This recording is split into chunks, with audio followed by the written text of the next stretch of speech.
Welcome to my channel জিন্দগি কা সফর উইথ দেবপ্রিয়া। বন্ধুরা, তোমরা সকলে কেমন আছো? আশা করছি সকলেই খুব ভালো আছো, আর আমিও খুব ভালো আছি।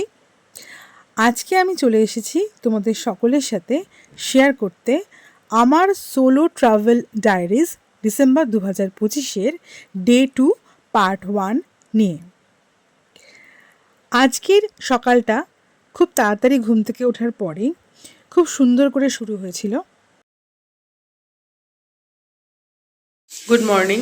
আজকে 26শে ডিসেম্বর 2025, আর আমি এখন আছি পুরীতে।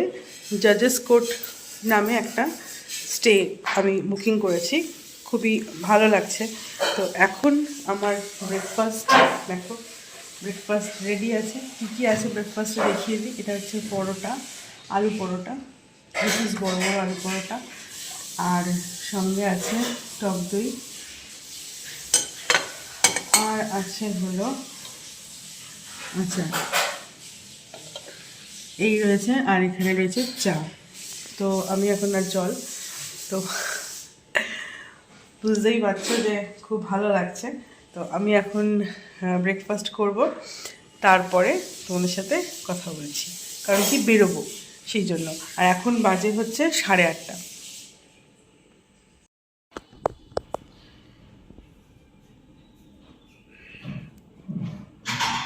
ফয়েল পেপার আছে না? হ্যাঁ ঠিক আছে। হ্যাঁ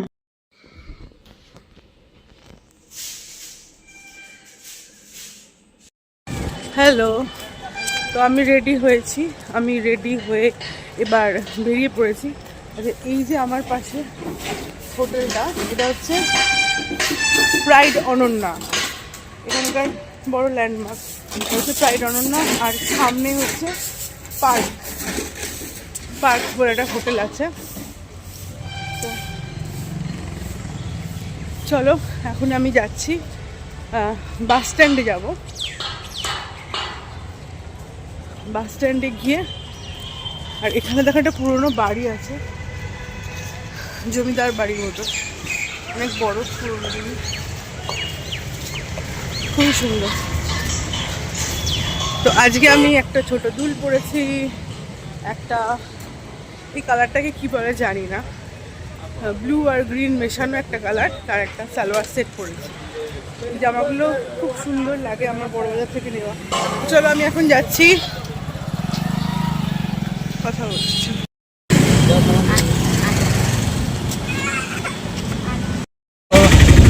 অটোতে উঠে পড়েছি, আর এখন আমি যাচ্ছি কোণারক মন্দিরে, কোণারক সূর্য মন্দিরে।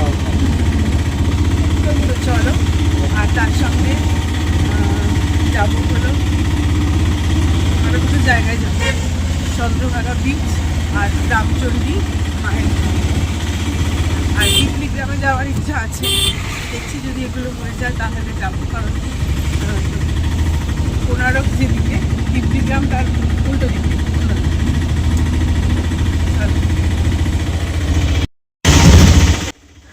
আমার সোলো জার্নির ডে 2 জগন্নাথ ধাম পুরীতে। আজ আমি একটা অটো বুক করে বেরিয়ে পড়েছি লোকাল সাইটসিংয়ের জন্য। নতুন নতুন জায়গা দেখার এক্সাইটমেন্টটাই কিন্তু আলাদা। এখানকার সকালটা যেন অন্যরকম। সকালের হাওয়ায় ভেসে আসে ভক্তির এক অদ্ভুত শান্তি। ঘুম থেকে উঠে বাইরে পা রাখতেই মন্দিরের ঘণ্টা, ভজনের সুর আর মানুষের বিশ্বাসে ভরা এই শহরটা ধীরে ধীরে জেগে ওঠে। একাই ঘুরছি, তবুও একা লাগছে না। মনে হচ্ছে এই যাত্রাটা শুধু আমার জন্যই। প্রতিটা মুহূর্ত, প্রতিটা পথ আমাকে একটু একটু করে নিজের কাছেই নিয়ে যাচ্ছে। আজকের দিনটা শুধু ঘোরার নয়, এই শহরের অনুভূতি আর আধ্যাত্মিকতা সবটা অনুভব করা।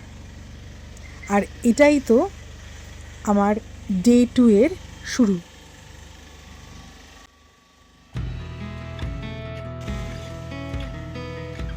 সোলো ট্রাভেল, অনেকেই বলে এটা একা চলার গল্প, কিন্তু আমার কাছে এটা নিজেকে খুঁজে পাওয়ার একটা যাত্রা। আজ আমার জার্নির ডে 2। আমি একটা অটো বুক করে বেরিয়ে পড়েছি লোকাল সাইট সিইংয়ের জন্যে। নতুন শহর, নতুন রাস্তা, কিন্তু এই একাকিত্বটা অদ্ভুতভাবে খুব আপন লাগে। কেউ নেই পাশে, তবুও কোথাও যেন মনে হয় আমি একা নই। এই পথ, এই অভিজ্ঞতা সবটাই যেন আমার নিজের সঙ্গে একটা নীরব কথা বলা। প্রতিটা নতুন জায়গা শুধু চোখে দেখা নয়, মনে গেঁথে যাওয়া একটা অনুভূতি। সোলো জার্নি আমাকে শিখিয়েছে নিজের সঙ্গেই সবচেয়ে সুন্দর সময় কাটানো যায়। আর আজ সেই গল্পের আর একটা নতুন অধ্যায়।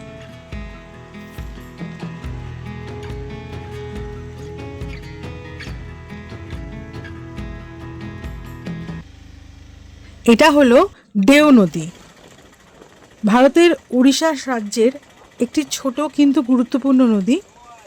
এটি প্রধানত উত্তর উড়িষ্যার জঙ্গল ও পাহাড়ি অঞ্চলের মধ্যে দিয়ে প্রবাহিত হয়। দেও নদীর উৎপত্তি সিমলিপাল পাহাড় অঞ্চলের অরণ্য ও পাহাড়ি এলাকা থেকে।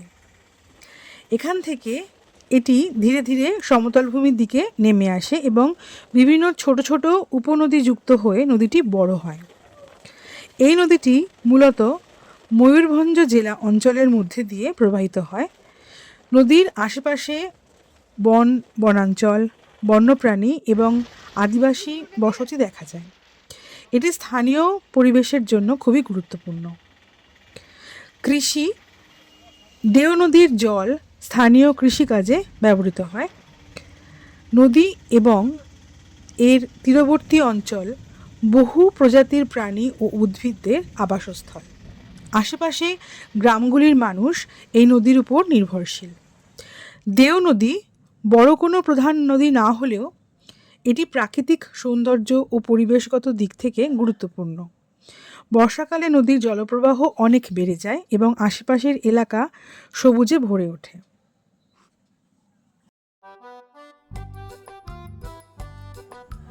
রামচণ্ডী মন্দির আর পুরীর মধ্যে কিন্তু বেশি দূরত্ব নয়। পুরী থেকে রামচণ্ডী মন্দির প্রায় 7 থেকে 8 কিলোমিটার দূর। রাস্তা অনুযায়ী সময় লাগে প্রায় 15 থেকে 20 মিনিট গাড়ি বা বাইকে। সবচেয়ে জনপ্রিয় রুট হলো মেরিন ড্রাইভ রোড, যা সমুদ্রের পাশ দিয়ে খুব সুন্দর দৃশ্যের মধ্যে দিয়ে যায়। যাতায়াতের উপায়ের মধ্যে অটোরিকশা, ট্যাক্সি বা ক্যাব বা নিজস্ব গাড়ি বা বাইক থাকলে তো আর কথাই নেই। বিশেষ আকর্ষণ, রামচণ্ডী মন্দিরটা কুশভদ্রা নদীর মোহনা এর কাছে অবস্থিত, যেখানে নদী আর সমুদ্রে মিলন ঘটেছে। এখানকার প্রাকৃতিক দৃশ্য খুবই সুন্দর। রামচণ্ডী মন্দির সম্পর্কে ঐতিহাসিকভাবে নির্দিষ্ট কে প্রতিষ্ঠা করেছেন এবং কখন প্রতিষ্ঠিত হয়েছে এই তথ্য স্পষ্টভাবে নথিভুক্ত নেই কোথাওই। তবে এর সঙ্গে জড়িত আছে প্রাচীন লোককথা ও ধর্মীয় বিশ্বাস। লোককথা অনুযায়ী এই মন্দিরে পূজিত দেবী রামচণ্ডী হলেন দেবী দুর্গার এক রূপ। অনেকের মতে শ্রীরাম লঙ্কা যাবার সময় এই স্থানে দেবী চণ্ডীর পুজো করেছিলেন। রামচণ্ডী নামটি সেখান থেকেই এসেছে, রাম এবং চণ্ডীর মিলিত রূপ। বর্তমান মন্দিরটি তুলনামূলকভাবে আধুনিক, সম্ভবত 20 শতকের দিকে পুনর্নির্মিত বা সংস্কার করা হয়েছে। প্রাচীনকালে এখানে একটি পবিত্র স্থানে দেবীর উপাসনা চলত, যা পরে মন্দিরের রূপ পায়। নির্দিষ্টভাবে জানা যায় না, শুধু লোককথা অনুযায়ী শ্রীরামের সঙ্গে সম্পর্কিত এটাই জানা যায়। এই মন্দিরটি ধর্মীয় গুরুত্বের পাশাপাশি প্রাকৃতিক সৌন্দর্যের জন্য বিখ্যাত, কারণ এটি নদী ও সমুদ্রের মিলনস্থলের কাছে অবস্থিত।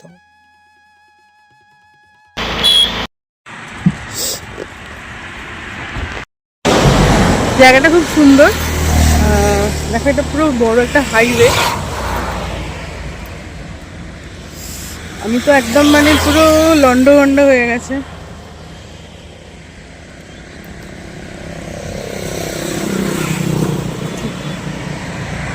এই যে নারিয়েল পানি 40 টাকা করে এখানে ডাব পাওয়া যাচ্ছে। আমাদের এখানে একটু দামটা বেশি নেয়।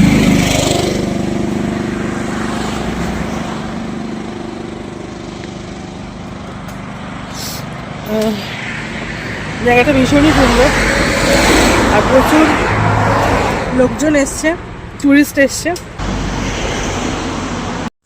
কুশভদ্রা নদী উড়িষ্যার একটি গুরুত্বপূর্ণ শাখা নদী, যা মূলত মহানদী ব্যবস্থার অংশ।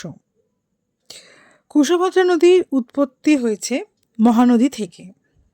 কটকের কাছাকাছি অঞ্চল থেকে একটি শাখা বেরিয়ে আসে মহানদীর থেকে, যা নাম পায় কুশভদ্রা।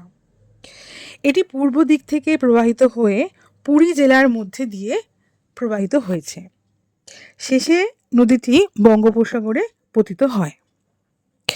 ভৌগোলিক গুরুত্ব অনুযায়ী নদীটা উড়িষ্যার উপকূলীয় অঞ্চলে জল সরবরাহে গুরুত্বপূর্ণ ভূমিকা পালন করে।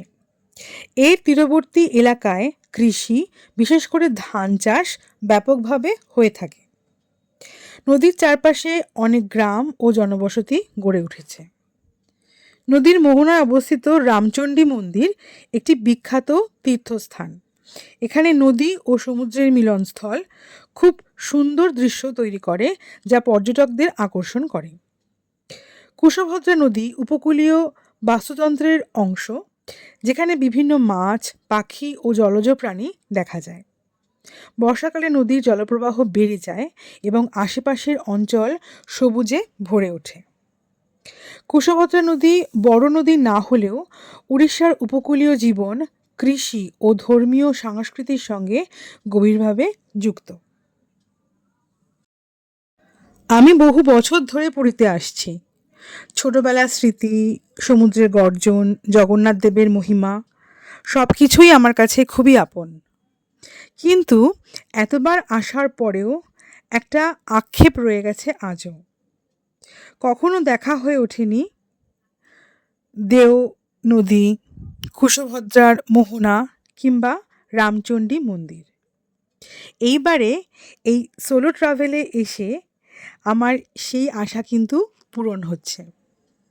সত্যি একা একা এই সফরে এসে মনে হচ্ছে সেই বহুদিনের অপেক্ষাটা অবশেষে পূরণ হলো। এত বছর ধরে পুরীতে এসেছি, কিন্তু সবসময় ছিল ভিড় আর পরিকল্পনার বাঁধন। নিজের মতন করে কিছু দেখা, কিছু অনুভব করা, সেটা আর হয়ে ওঠেনি। কিন্তু এবার এই সোলো ট্রাভেলে সব কিছু যেন একটু অন্যরকম। আজ আমি থেমে থেমে দেখছি, অনুভব করছি দেও নদী নীরবতা, কুশভদ্রার মোহনার শান্ত সৌন্দর্য আর রামচণ্ডী মন্দির। সেই অদ্ভুত প্রশান্তি, সব কিছু যেন আমাকে নতুন করে ছুঁয়ে যাচ্ছে। এটা শুধু ভ্রমণ নয়, এটা যেন নিজের সাথে নিজের একটা দেখা হওয়া। হয়তো এতদিন পরে এই একাকী সময়টাই দরকার ছিল নিজেকে খুঁজে পাওয়ার জন্য আর অপূর্ণ ইচ্ছেগুলোকে পূর্ণ করার জন্যে।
তো আমি এখন চলে এসেছি রামচণ্ডী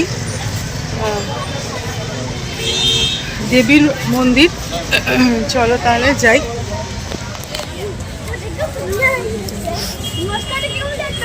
একটু ঠান্ডা লেগেছে। নিচে সিঁড়ি দিয়ে যেতে হবে, দেখাচ্ছি দাঁড়া। এই যে সামনে মন্দির, আর নিচে সিঁড়ি দিয়ে যেতে হবে। চলো।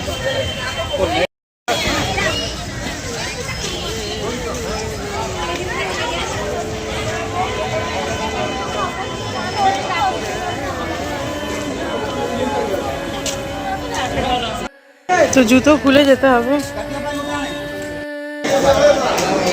জুতো খুলে নিলাম আর ওইখানটা রাখলাম। এবার চলো যাই।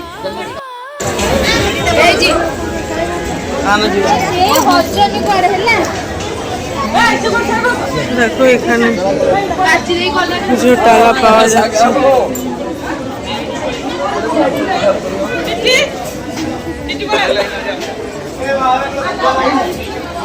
परिवार नाम से जलम से करो, खाली हाथ में जाओ, ले जाओ। रामेश्वर बाजे के बाद जलम से करो, रामेश्वर बाजे के बाद जलम से करो, परिवार नाम से जलम से करो, खाली हाथ में जाओ, ले जाओ। आ जाइए इधर रामेश्वर महादेव अपना लेने दीजिए भैया। इधर परिवार नाम से ये 100 का है और ये 100 रुपया का, 100 रुपया का एक दे दीजिए, 100 का मुझे। तो चलो जाए।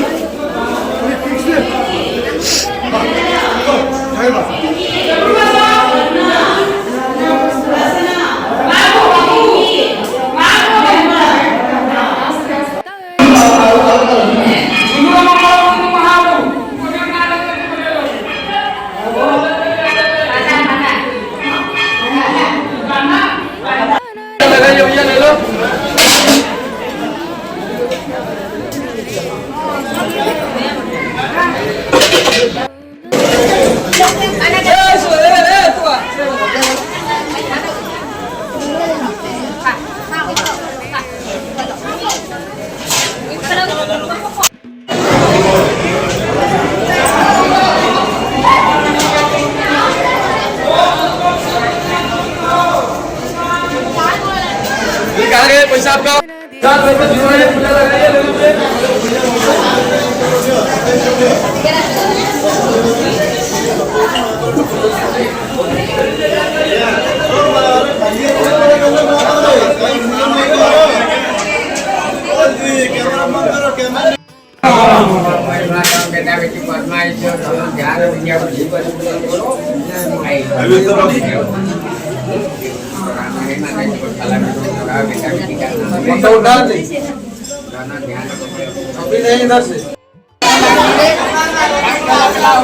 ভেতরে তো দিল না ফটো তুলতে।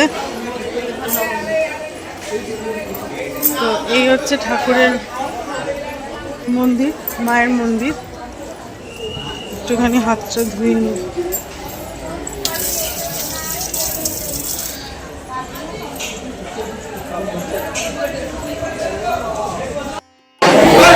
তো এই হচ্ছে মায়ের ফুলের ডালা, কত সুন্দর দেখো।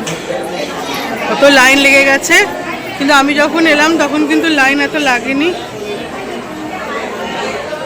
মাকে দেওয়ার জন্য। দেখো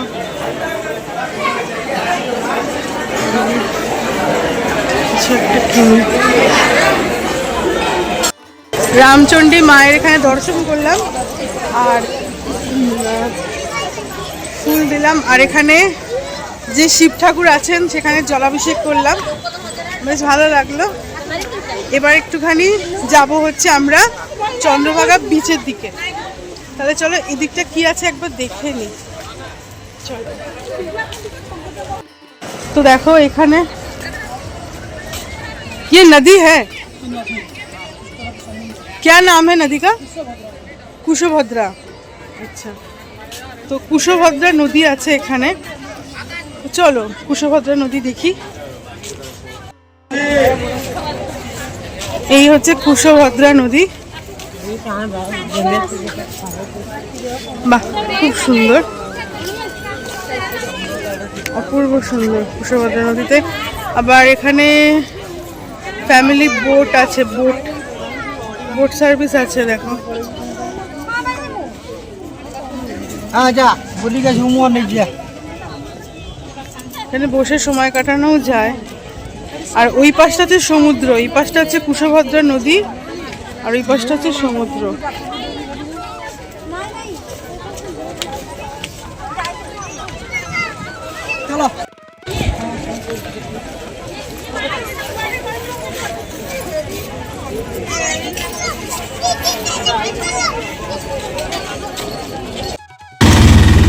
এখন আমরা যাচ্ছি চন্দ্রভাগা বিচে। চন্দ্রভাগা বিচে